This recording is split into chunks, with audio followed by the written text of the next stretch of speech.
Hey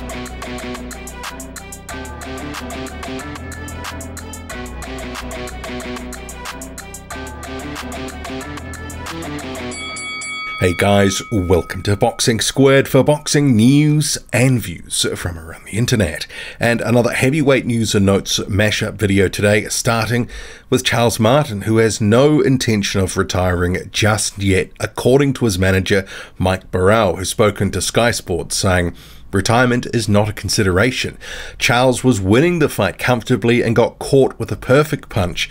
As history shows, it can happen to anyone. And he continues, there are plenty of options available to Charles that can reverse the trajectory of his career overnight. Deontay Wilder, Andy Ruiz Jr., Joseph Parker, Derek Chisora, or perhaps a rematch with Adam Kovnarski. There is no doubt Charles is a top 15 heavyweight that is capable of beating anyone on any given night, as he demonstrated this weekend by flooring Ortiz twice and leading on the scorecards. Recently, Robert Helenius lost to Gerald Washington, only to come back with two massive wins over Kovnarski that put him back in title contention. Charles Martin's manager there. So just of some of those potential matchups, I think some are possible, but Martin would likely need a win in the interim. And I think the names of Joseph Parker, Derek Chisora, they're not happening unless those guys join the PBC. Charles Martin, all his recent fights have been on PBC, but he isn't getting Deontay Wilder or Andy Ruiz Jr. coming off a loss. Let's face it. Maybe Adam Kovnarski, there's some legs in that sort of rematch, and based on Martin's recent performance against Ortiz, the way that he was performing in that fight before being stopped, he could certainly, I think, knock out Adam Kovnarski, who looks to be a little bit sort of shop-worn, and maybe that chin has gone now. Certainly against Robert Helenius, Adam, the second time in particular, he didn't look very good.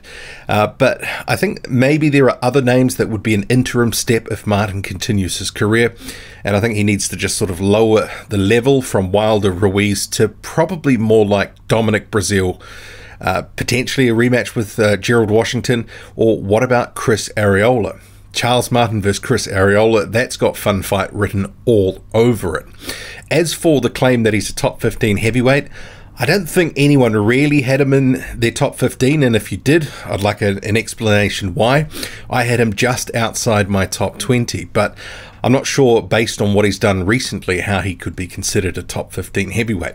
But I guess to each their own, and he obviously, it's his own fighter. He's going to have him higher in the rankings than maybe you or I.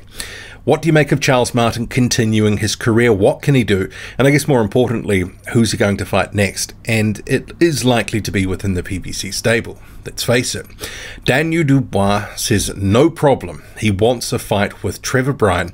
Bryan is set to face Jonathan Goudry as a title defense, as it were, for his regular title on January the 29th.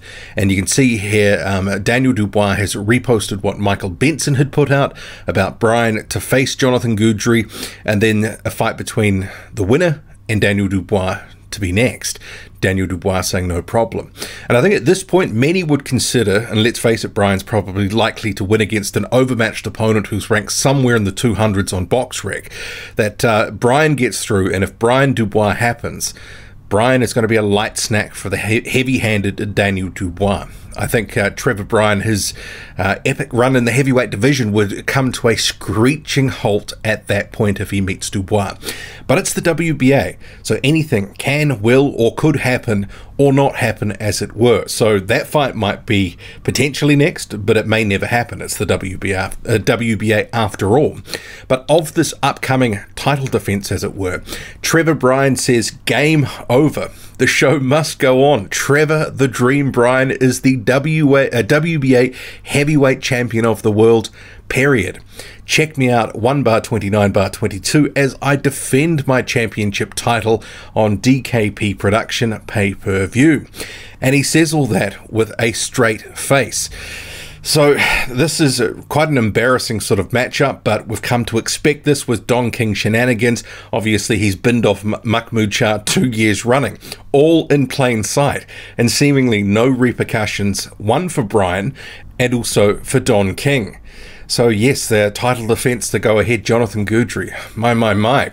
Frank Sanchez believes he can knock out Tyson Fury and beat Alexander Usyk. He says, I want the best opponents right now in the top 5 in Tyson Fury and Alexander Usyk. I'll knock out Fury easily. He has no boxing skills. Usyk is even easier. He has movement but doesn't have the technique that I have.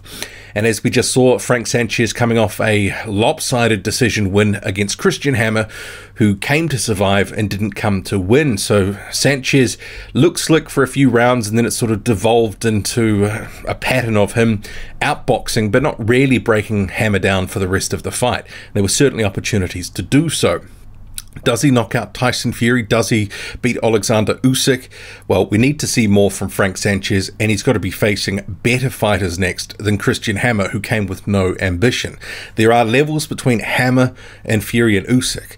This is, as they say, just for hype at this point. There's no way he's going into a top 5 opponent next. He actually needs to face someone in the top 20 for us to get a better gauge of where he's at. Someone with a pulse, someone with ambition. And maybe, what about someone like Otto Wallin? He's looking for a fight, calling for a fight. So his promoter, Dimitri Salita, says Otto Wallin is willing and ready to fight Tyson Fury, and he's willing and ready to fight Dillian Whyte. Otto Wallin is a different fighter, a much more improved fighter since he fought Tyson Fury the first time, as is Tyson Fury. Fury has improved leaps and bounds with Sugar Hill, and I think it'll be a very good, entertaining rematch, a fight that truly deserves a rematch. That fight deserves a rematch, and the fight with Dillian Whyte deserves a redo. So obviously Tyson Fury preparing for a fight, maybe targeted for March or April. Doesn't look like it'll be against Dillian Whyte because of issues around the arbitration Whyte is currently undertaking to get a bigger split in an eventual fight with Tyson Fury. So we'll see what happens with that situation, but obviously Otto Wallin wants to be the guy that's in the frame for a fight with Tyson Fury. It's not the worst fight. Obviously he gave a good account of himself a couple of years ago. Ultimately he did lose though. I'm not sure there's really the demand from fans for a rematch, but you could certainly do worse. As for Dillian Whyte and Otto Wallin, yeah, that's interesting. I think when that fight got announced, and it was sort of out of the blue, remembering names like Charles Martin, Chris Arreola, Jermaine Franklin had been thrown around, and then Otto Wallin was announced as the fight. I'd still like to see it. That's a tricky style matchup for Dillian Whyte.